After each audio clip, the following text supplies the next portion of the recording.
朋友们好，咱们来分享一个视频。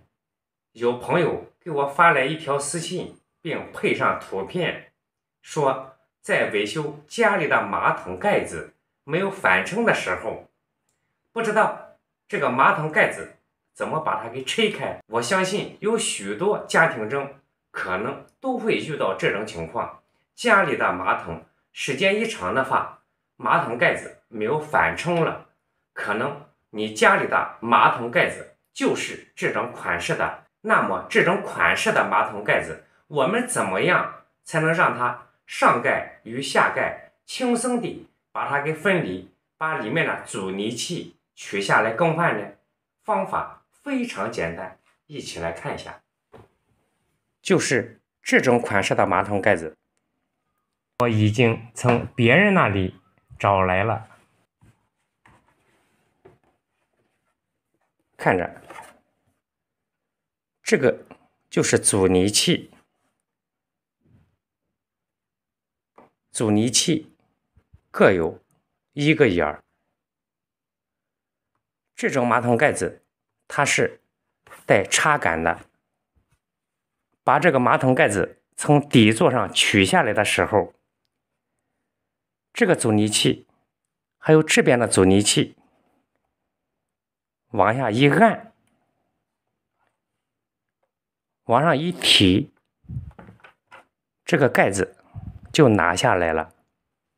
我们怎么样才能把阻尼器把它给取出来呢？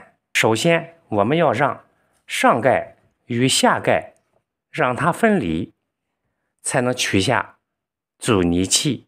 有许多朋友家里面有这样的马桶盖子，在维修的时候不知道上盖与下盖怎么把它给分开的。我们就是把这个阻尼器向里按的话，向里按也分不开，甚至有的朋友用工具从这个地方撬，看到了吧？我们就是把这个马桶盖子撬坏掉的话，上盖与下盖也是分不开的。那么像这种款式的马桶盖子，我们怎么样轻松地让它分离呢？很简单，不是从这个地方入手，也不是用东西从这个地方撬开的。从哪里呢？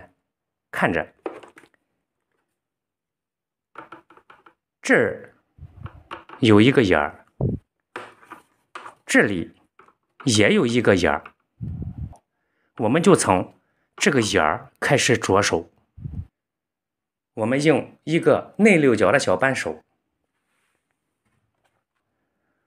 我们用这个短头从这个孔里插进去，向下一按，这个时候马桶盖子就分开了，阻尼器就能取出来了。